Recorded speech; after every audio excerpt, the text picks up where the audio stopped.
شائستہ کو جب سے یہ امکان نظر آیا ہے کہ مہرین کی یادداشت واپس آ سکتی ہے تو وہ عروج اور اس کے ساتھ ساتھ اس کی بیٹی اریج سے جلد جان چھڑوانا چاہتی ہے۔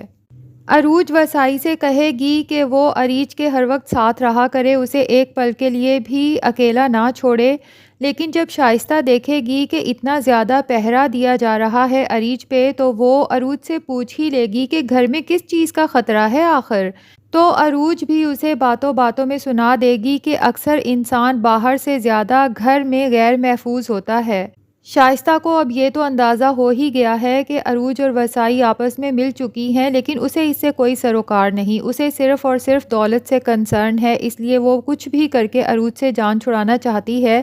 اور وہ بھی مہرین کی یادداشت واپس آنے سے پہلے کیونکہ اگر مہرین کی یادداشت واپس آ گئی تو پتہ چل جائے گا کہ عروج ہی اریج ہے جو کہ مہرین کی بیٹی ہے، اور یہ سارا کاروبار، یہ ساری دولت دراصل اریج کے نام ہے۔